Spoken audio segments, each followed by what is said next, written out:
Thank you for coming today. I'm Becca Keenel. I'm president of the Save Ackworth History Foundation. I'm very excited today. This is our 21st business plaque that we're dedicating today, so we're happy about that. This is a restaurant that I wish was still open, and that's Johnson's Drive-In. I moved to Ackworth in 1974, and I think they closed in 75, so I didn't get enough chances to eat there, but it was really good food. For those of you who aren't familiar with the Save Ackworth History Foundation, I'd just like to tell you a couple of things we've got going on. Last year, we dedicated 6 storyboards of historic sites around town. Those were the Mill Village, the Ackworth School, the Roberts School, the Beach House, the Cowan Mill House, and the Mineral Well. And we've got 6 more that we're doing this year. They're being fabricated right now. And they are the 6 historic churches in Ackworth. And those are the Ackworth Christian Church, Zion Hill, Bethel A&B, First Methodist, First Baptist, and First Presbyterian. So those will be dedicated soon. Also, we are just ending up our scholarship applications. So this year we're awarding 3 $1,000 scholarships to students studying history. And that brings our total to over 15,000. So that's some of the things we've got going on. Now I'd like to introduce our mayor, Tommy Alligator. Good, thank you.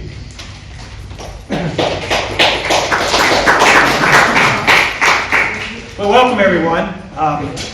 I had the opportunity to meet the Johnson family here just a few minutes ago and hear a little bit about their story and the background. And you know, as we were talking, it reminds me, as I shared with Mike, it reminds me about how we worked so hard to build a quality of life. And the reason quality of life is so important is we wanted to have a place where we could, for our citizens and for our businesses, to make life better for people. And that's what the whole vision of quality of life. You hear us talking a lot about that. But our quality of life story really begins like several generations ago with families that invested in our community, certainly like the Johnson's family that made a significant investment and in turn was able to make life better for the citizens in Ackworth during that time. And what a great reputation that you had to be able to go from a convenience store to a restaurant and have such success. You know, restaurants are really hard to run, and I've been in the restaurant business and would never do that again. But I can tell you the one thing that I know about the restaurant business, it takes a lot of investment and a lot of know-how and a lot of hard work. And your family did that and made a significant contribution to our quality of life. So we celebrate your family today. We celebrate your mom and your dad and the contributions that they made to our community.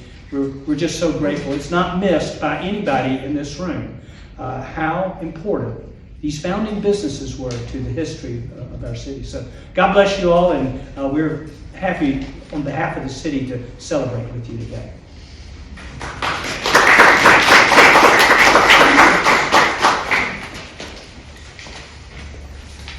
I'm Mike Johnson. My parents ran the restaurant. First of all, I'd like to say thank you to the Ackworth History Foundation for putting on this program. It means a lot to the former businesses in Ackworth that we can continue to recognize them. Johnson's Drive-In started out in 1962. Started out as a convenience store. They did not have a plan to have a restaurant. My Uncle Jim Shipp, he had an idea that my mom needed something to do while Daddy ran the grocery store. He set up a little building to the side. Mother was to do hot dogs, hamburgers, and milkshakes. The first weekend, I think it was open, the parking lot was full. The grocery store did not do very well. And within a year and a half, it was closed, and Mother and Daddy were in the fast food business. You had the curb hops outside. Some of you might remember the curb hops. Yes. And then you had the walk-up windows to order food. Not a drive-through, but a walk-up. Yeah. And they finally moved the business into where the grocery store had been. And they were in the full restaurant business with lunches and dinners and come inside to eat. The big thing on the menu was a roasted chicken. Yeah. anytime I talk to somebody about Johnson's Drive-In, they bring up the roasted chicken. That was the main thing. Everybody talked about it. And I'm sorry, I did not bring any roasted chicken. They also enjoyed the young people that showed up in the parking lot Saturdays, Sundays, after the football games on Friday nights. It kind of became the hangout for the young people. Everybody kind of hung out there on Friday and Saturday nights, and they really enjoyed that. Mother and Daddy really enjoyed running the restaurant. They enjoyed it, and finally they decided to retire in 1975 and close the restaurant. I have a lot of fun memories of things that went on inside the restaurant and outside the parking lot. And I think probably some of y'all could tell some good stories about some of the things that happened out in the parking lot. With that, I think my sister has a few things she'd like to say.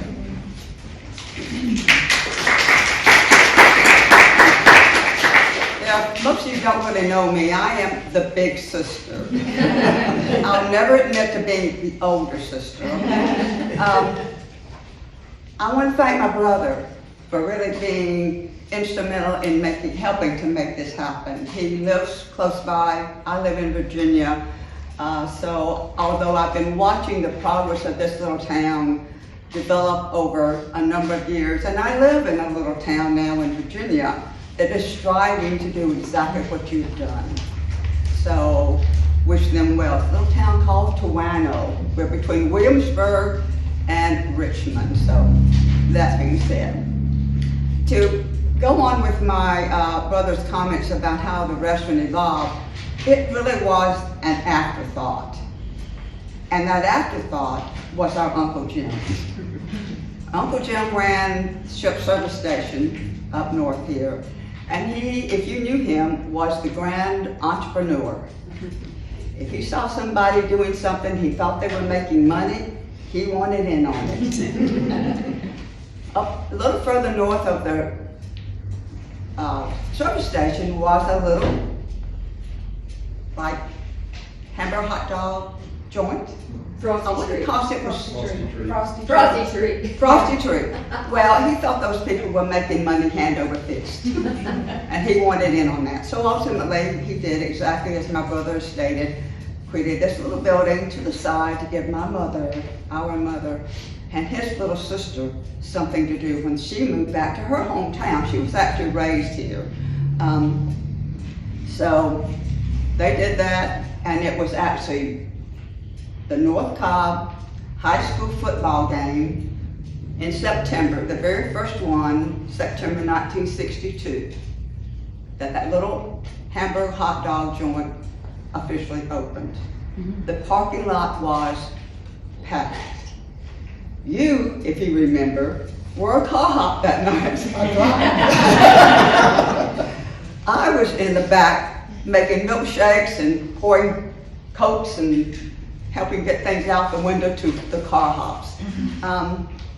So there were a lot of fond memories of those times, but as time and history does progress, the restaurant did become a full-blown restaurant that you probably all remember more at this time. I worked in a restaurant myself during high school, summer, when I come home from college in the summer, and some of the interesting things that happened there we won't all go into, but I will share one of my personal experiences there. When I was home from school, if it happened to coordinate with a meeting of the Optimist Club, I believe at that time was meeting with the restaurant, I got the chance to serve the meals for that particular meeting. Well, at that particular night, they were serving hamburger steaks, probably French fries on the side, and they were in these white oval platters that were very slippy. And I am going out with 2 platters of hamburger steaks and French fries, and I go to set one in front of Philip Roebuck, if you remember Philip Roebuck, and that hamburger steak flew, literally, off the plate in his lap and probably on the floor. I don't know where it all went. But that went not where it was supposed to go. He was such the gentleman that he just laughed, picked it up off the floor, gathered what potatoes, french fries he could, put them back on the platter and just handed it back to me, and I went totally mortified. Back to the kitchen and said, "We need another hamburger steak." So I went and carried it back, but he just laughed at it and made what was probably one of my most embarrassing experiences in the restaurant business. Oops, oh well, kind of experience. So that's a fond and special memory for me. Thank you again for sharing, coming out today and sharing this time with us and honoring our parents. It's really, really special to have something like this and to know that they're going to be remembered for the hard work that they did. I mean, and it was hard work because I was right in there with them a lot. And to know that they're being remembered in this way by the people here in Acworth, because they loved it. This was their home. This was my mother's family home and had been for many, many generations. So thank you, and I hope you all had some good food at some point in time.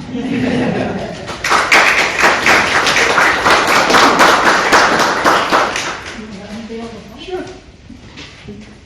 We don't usually have an easel.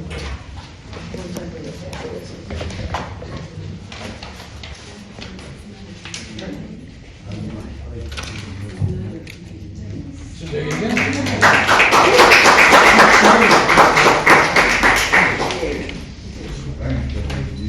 Yeah.